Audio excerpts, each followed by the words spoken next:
Hey guys, Miss Connor's back with another weekly video for you guys. So this week I thought it would be fun for us to do a bunch of books all on the same theme.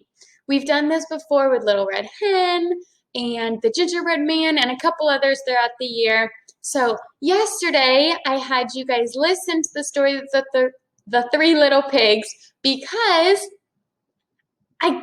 I don't know if I don't have the book in our classroom library or I just couldn't find it before the schools got shut down. But anyways, I did not bring that one home. So I had you listen to it and I hope you enjoyed it.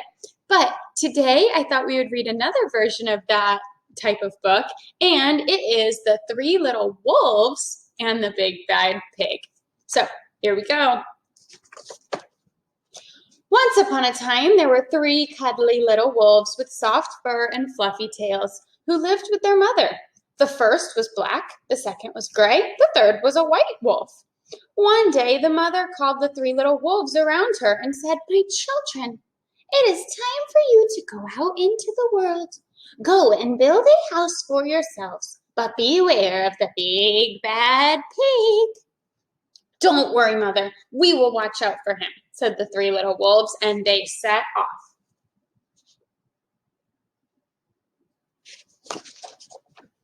Soon they met a kangaroo who was pushing a wheelbarrow full of red and yellow bricks.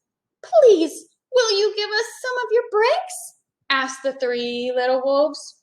"Certainly," said the kangaroo, and she gave them lots of red and yellow bricks.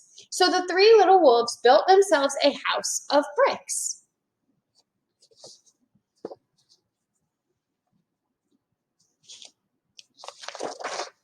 The very next day, the big bad pig came prowling down the road and saw the house of bricks that the little wolves had built.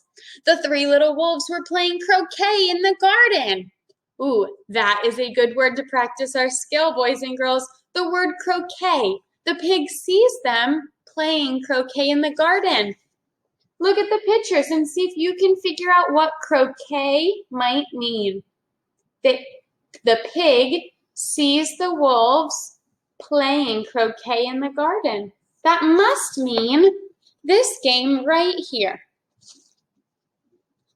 He saw them playing croquet in the garden. When they saw the big bad pig coming, they ran inside the house and locked the door.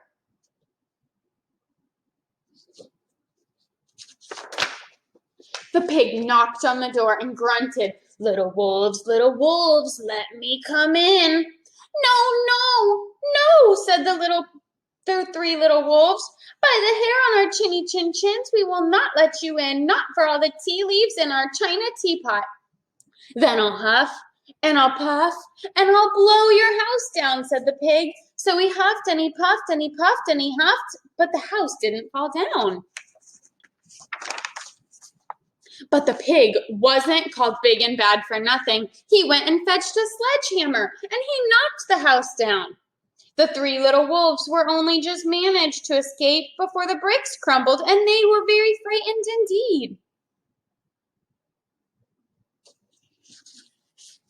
Oh goodness, I am noticing a lot of differences in this book and the book you listened to yesterday. I hope you are too. "We shall have to build a stronger house," they said. Just then they saw a beaver who was mixing concrete in a concrete mixer. "Please, will you give us some of your concrete?" asked the little three wolves. "Certainly," said the beaver, and he gave them buckets and buckets full of messy, slurry concrete. So the three little wolves built themselves a house of concrete.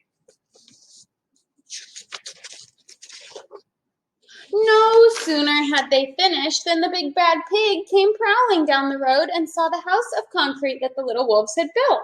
They were playing battledore and shuttlecock in the garden, and when they saw the big bad pig coming, they ran inside their house and shut the door. The pig rang the bell and said, "Little frightened wolves, let me come in." No, said the three little wolves. "By the hair of our chinny chin chins, we will not let you in, not for all the tea leaves in our china teapot." "Then I'll huff, and I'll puff, and I'll blow your house down," said the pig. So he huffed, and he puffed, and he puffed, and he huffed, but the house didn't fall down. But the pig wasn't called the big bad pig for nothing. He went and fetched a pneumatic drill and smashed the house down. The three little wolves managed to escape, but their chinny chin chins were trembling and trembling. They were so scared. "We shall build an even stronger house," they said, because they were very determined. Just then they saw a truck coming along the road carrying barbed wire, iron bars, armor plates, and heavy metal padlocks. "Please, will you give us some of your barbed wire, a few iron bars, and an armor plate, and some heavy metal padlocks?" they said to the rhinoceros who was driving the truck. "Sure," said the rhinoceros, and he gave them plenty of barbed wire, iron bars, armor plates, and heavy metal padlocks. He also gave them some plexiglass and some reinforced steel chains because he was generous and kind-hearted. So the little three wolves built themselves an extremely strong house. It was the strongest, securest house one could possibly imagine. They felt absolutely safe.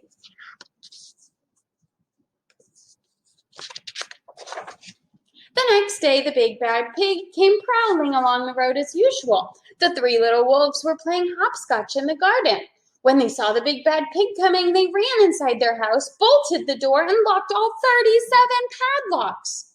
The pig dialed the video entrance phone and said, "Little frightened wolves with the trembling chins, let me come in." "No, no, no," said the little wolves. "By the hair on our chinny chin chins, we will not let you in, not for all the tea leaves in our china pot." "Then I'll huff, and I'll puff, and I'll blow your house down," said the pig. So he huffed, and he puffed, and he puffed, and he huffed, so the house didn't fall down. But the pig wasn't called the big and bad pig for nothing. He bought some dynamite and laid it against the house, lit the fuse, and the house blew up. The three little wolves just managed to escape with their fluffy tails scorched from the fire. "Something must be wrong with our building materials," they said. "We have to try something different." "But what?" At that moment, they saw a flamingo coming along, pushing a wheelbarrow full of flowers. "Please, will you give us some flowers?" asked the little wolves. "With pleasure," said the flamingo, and he gave them lots of flowers. So the three little wolves built themselves a house of flowers.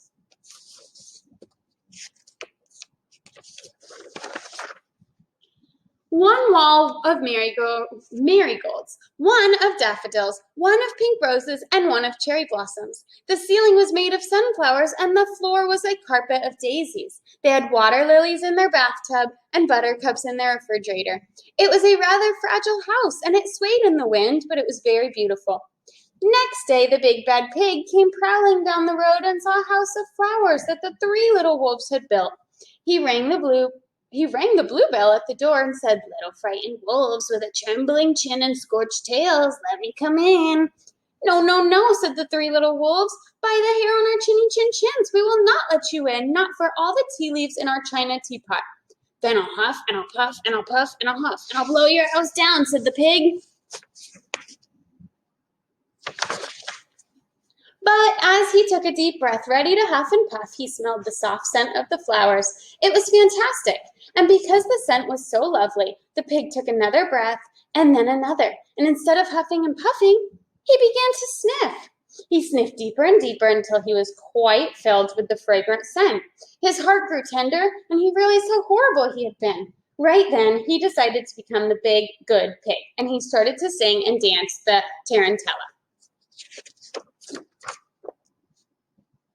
At first, the three little wolves were a bit worried. It might be a trick, but soon they realized that the pig had truly changed. So they came running out of the house. They started playing games with him. First, they played pig pog, then piggy in the middle. Then they were all tired and they invited him into their house. They offered him tea and strawberries and wolfberries, and they asked him to stay with them for as long as he wanted. The pig accepted, and they all lived happily ever after. Boys and girls, I hope you enjoyed this, and I hope you can tell the differences between this book, the version of this story, and the version that you listened to yesterday. And I also hope that you can maybe identify some characters, the setting, and yeah, I hope you enjoyed it, guys. See you tomorrow for another version. Bye, guys.